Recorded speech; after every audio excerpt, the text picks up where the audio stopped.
Hello humans, I am the Black Cat, and today we continue our dive into the Unexplained Mysteries Iceberg with Tier 5.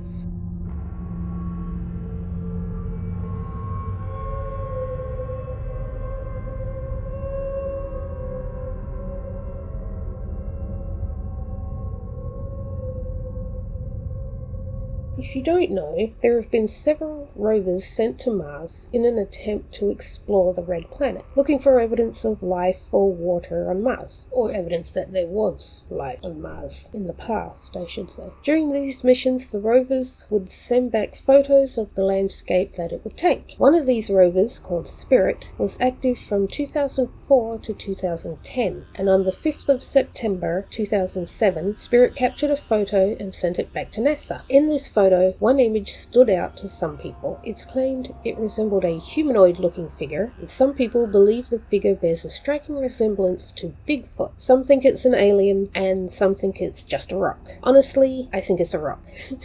I also think that Spirit's time on Mars is just as, if not more, interesting. Spirit's analysis of the rocks and sand on Mars did show that there was potentially water on Mars in the past, and that there may be microorganisms still existing in the sand. Because Spirit was powered by solar panels, and the fact that there was wind, what they called cleaning events, blowing dust off the solar panels, allowing Spirit to recharge and basically giving it more life. Spirit was intended to only be active for 92 Earth days, but ended up surviving for 2,266 days.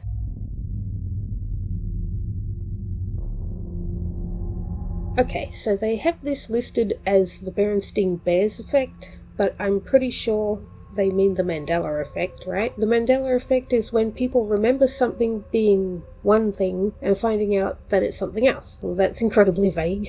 Let me explain. The Mandela Effect gets its name from Nelson Mandela because apparently a lot of people remember Nelson Mandela dying in prison years ago when he actually died many years later. But they're adamant that they remember him dying a lot earlier than he actually did. There's been lots of examples of things like this that people claim to remember as being different than it actually is. Another example is the movie Shazam, starring Sinbad. Apparently a lot of people remember watching this movie as a kid, but the movie never actually existed. So what's happening? One theory that believers have come up with is multiple dimensions, or parallel dimensions. The idea that there are parallel dimensions to our own that are similar but with small differences. And sometimes something will leave our dimension and slip into another. So people's memories are correct, they're just remembering something that happened in another dimension. Hence the discrepancy. Another theory is that it's actually false memory. We remember stuff from our childhood, but over time our memory fades and our mind just fills in the blanks. The theory being that people remember something that their mind created, but it's not the actual memory. It's a good rabbit hole to go down if you're interested, but I honestly think it's just false memory.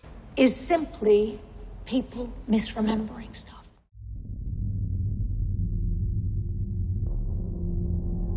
Sad Satan was a video game that apparently contains questionable images. In 2015, a YouTube channel called Obscure Horror Corner uploaded a video of the game and claimed they were sent a link to it from the deep web. He claimed that the game contained images of gore and other stuff I'm not going to mention. Apparently there was a copy version made that other people could download, but it ended up corrupting their computers. Who created the game is still a mystery. Some people believe Obscure Horror Corner made the game themselves and just added the deep web story to bring more attention to it, but why anybody would put questionable images in a game is beyond me. That's not really the kind of attention you want. Since gaining popularity for all the wrong reasons, Obscure Horror Corner has gone quiet and has stopped uploading on their channel. Why they went quiet, nobody seems to know. Did they create this game? Nobody knows. It's the mystery. Where the game came from and where did Obscure Horror Corner go?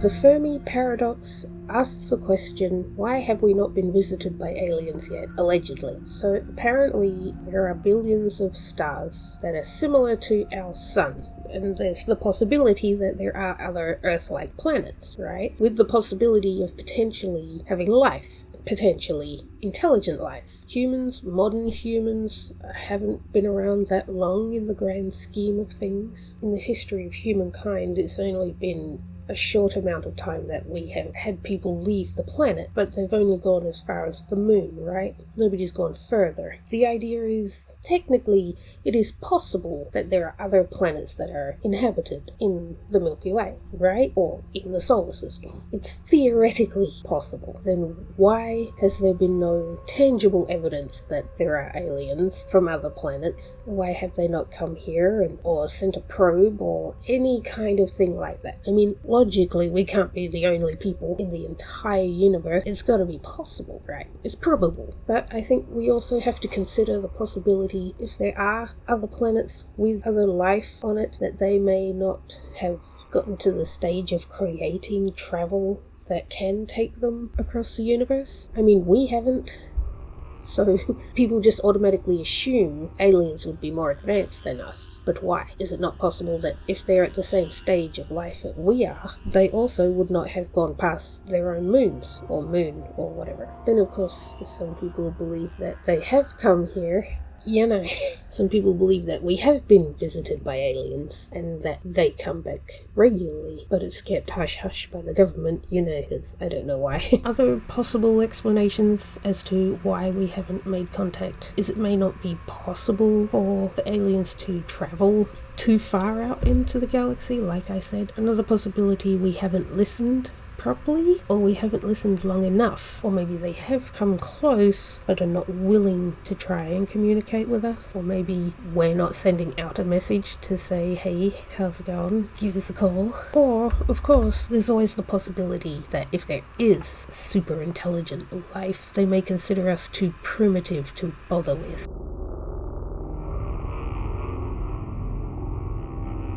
The Capitol Hill soda machine is a mysterious vending machine in Capitol Hill in Seattle. The choices of drinks are not labelled, instead the labels all say mystery, so you don't know what you're getting. But apparently all the drinks in the machine were rare cans, either being old discontinued flavours or cans from other countries that aren't available in the US. Apparently nobody knows who runs or restocks the machine. It stood outside of an electrical shop where it's connected to for power, but the people who work in the shop apparently don't know anything about who owns it either. But the machine isn't there anymore. Apparently it disappeared one day, leaving behind a note saying that it's gone for a walk. The machine also has a Facebook page where it also announced that it was going for a walk. But apparently it's now gone permanently, with no one ever finding out what the deal was. Anyway, that brings me to the end of Tier 5, but we are officially over the halfway mark, so hopefully there will be some more interesting stories to come. But for now, thanks for watching, and I'll catch you next time. Bye!